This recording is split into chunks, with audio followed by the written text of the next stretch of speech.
Thanks, Brandis. Starbucks workers in the Loop make their first moves to unionize. A new deal values a tower on Wacker Drive at $1 billion, and a U.S. private equity firm shows interest in buying Walgreens UK drugstore chain. Here to go behind the headlines is Crain Chicago business editor Ann Dwyer. Ann, Happy New Year. Great to see you as always. Let's start with that Starbucks story. So where does this union election stand right now with this Starbucks in the Loop? Well, these workers have, a majority of them have signed union authorization cards, Paris, which means that the NLRB will now be setting a date later this month for a vote.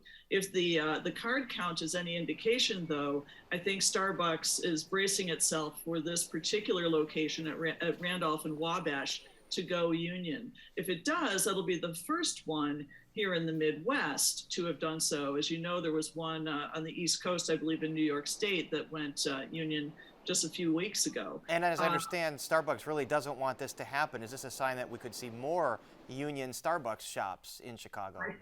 I think it's a very good sign that that's going to happen because, as you know, I mean, the labor movement has really been flexing its muscles lately with employers scrambling to fill open positions.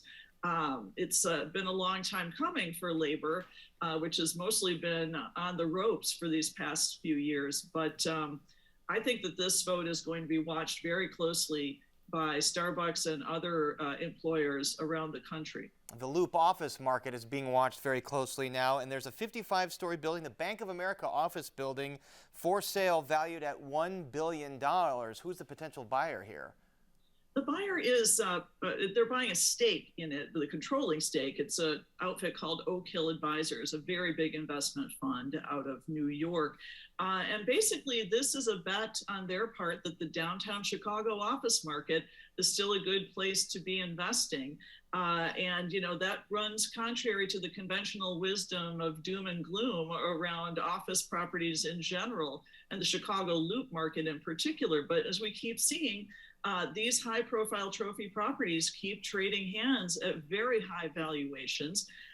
This particular property has a lot going for it. It has Bank of America and its Merrill Lynch subsidiary as a tenant, of course, and it's also 85% leased. That's a pretty good number in this market right now. It's a good number, although so many people probably at home right now because of the Omicron surge. All right, finally, Ann, Chicago-based Walgreens may have a buyer for its British pharmacy. Tell us about that. Well, we reported before the holidays that the word was that Walgreens Boots had hired Goldman Sachs to peddle the UK and European division Boots pharmacies. And now comes word that Bain Capital is one of the private equity investment funds that's been looking at Boots. Others have as well, according to reports in the Times of London and elsewhere.